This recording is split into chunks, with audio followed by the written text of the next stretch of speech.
wrestling fans, thanks for clicking the dreaded D.Rose report. Hope you guys had a great weekend with and the mothers too. With WWE weekly Raw tapings starting earlier, beginning in July, by the way. NXT down in Florida, Championship Wrestling taping is going to be moving to Full Sail University in Winter Park, Florida. It's near Orlando. There's some big changes in store for WWE upcoming television taping schedules, I guess. And as reported over the weekend, WWE is currently discussing taping new shows on Monday nights prior to Raw, a show that's going to be overseen by Triple H without the finger pointing of Vince McMahon. Gonna try him out, huh? WWE is going to be taping SmackDown on Tuesday nights from Hershey, Pennsylvania. Daniel Bryan will be appearing on locally on Hershey, Pennsylvania radio station 105.7 The X tomorrow morning around 7 a.m. to promote the show. This Thursday's will be the first NXT taping and FCW taping from Full Sail University. Full Sail announced on Facebook over the weekend that the week's first set of NXT FCW tapings are already sold out. It's a good sign.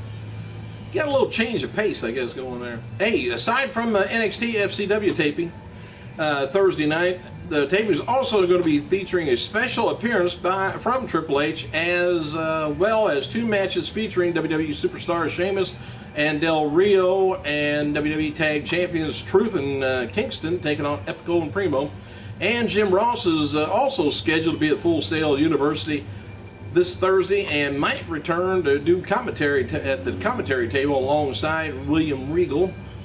David Otunga, where's he been, huh? Anyway, he's expected to return to television shortly since his fiancee's Jennifer Hudson's former brother-in-law was convicted Thursday of murdering her mother, brother, and a 7-year-old nephew. Otunga and Hudson, they've been spotted at Six Flags less than 24 hours after the verdict was announced. Daniel Bryan, he's going to be appearing on X 105.7 in Hershey, looks like, to promote the SmackDown. I don't know if that's what I just got through telling you or not. I forget.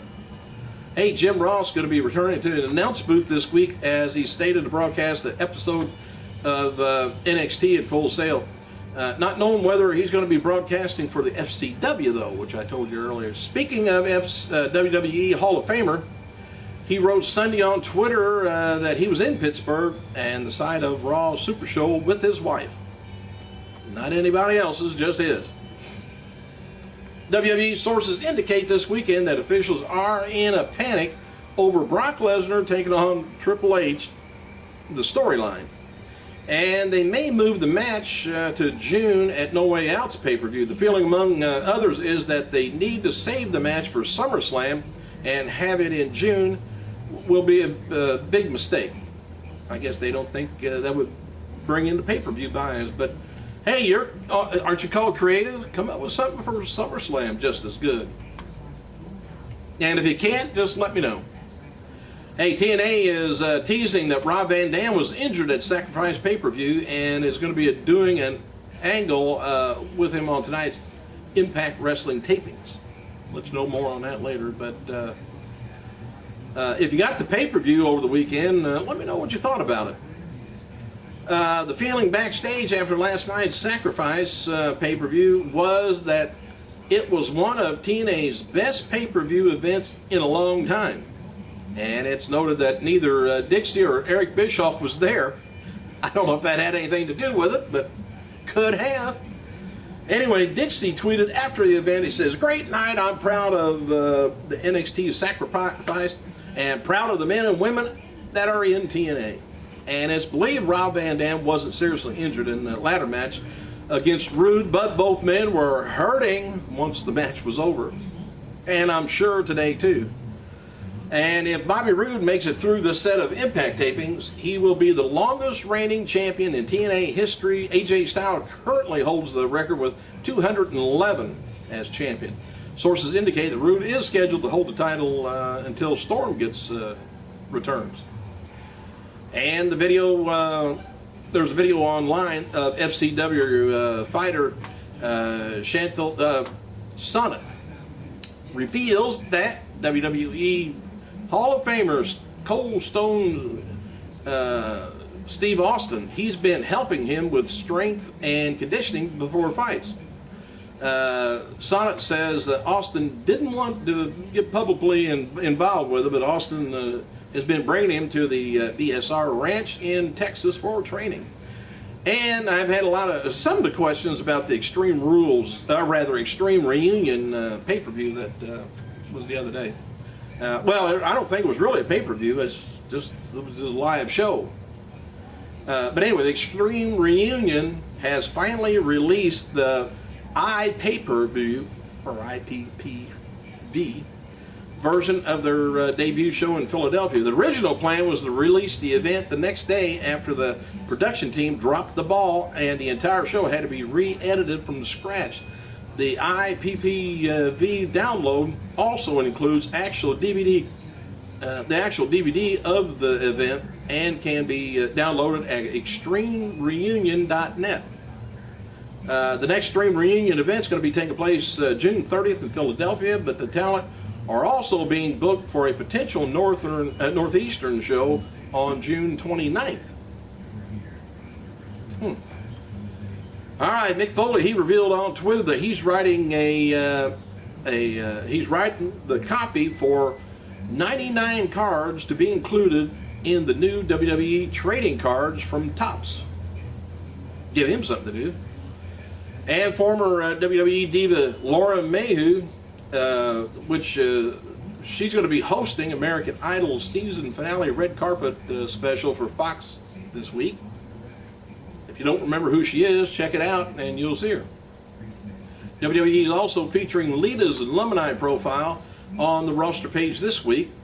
Apparently they're going to be doing that every week with missing in action people. Triple H's trainer, Joe DeFranco, has a new blog up looking on how he came up with a new training program for Triple H. And it's really interesting read on how DeFranco helped the game get back in the ring shape. Apparently the game can't do it on his own, huh?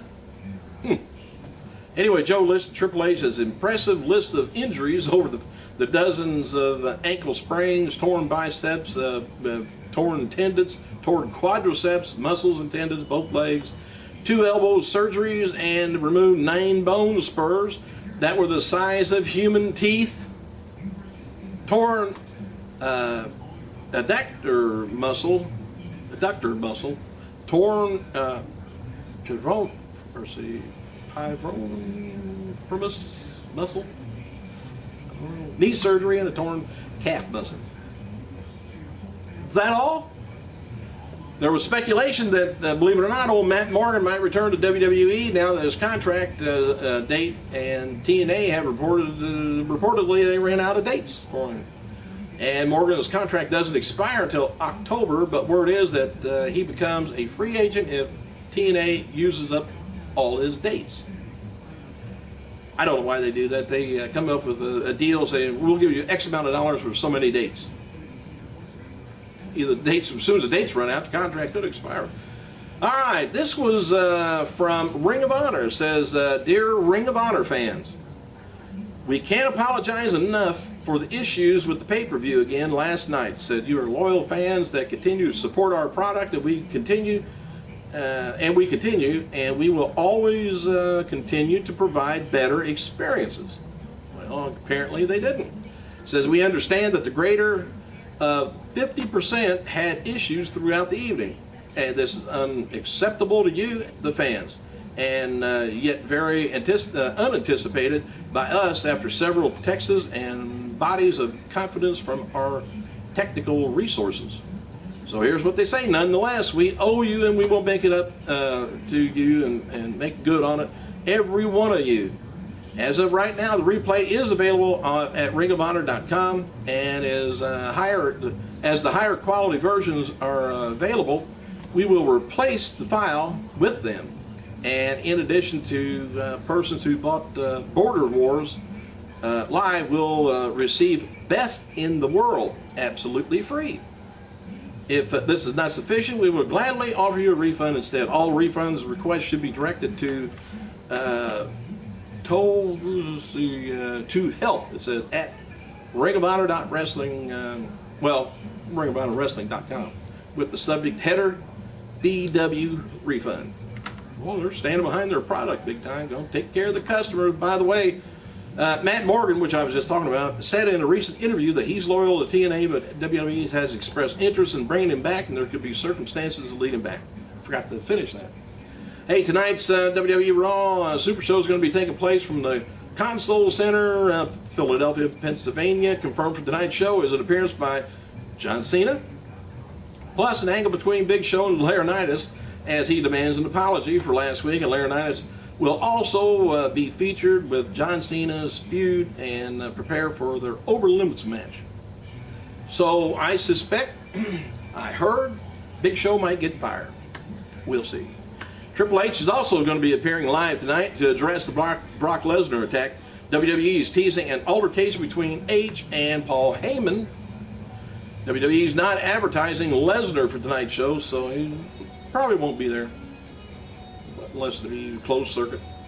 And advertised locally is an Anything Goes match between Punk and Jericho and a six-man tag match between Randy Orton, Cena, Sheamus taking on Tensai, Kane, and Daniel Bryan. Hang on a second. All right, in case you missed it, by the way, TNA, they got two episodes of Impact Wrestling on January 26th from Wembley Stadium.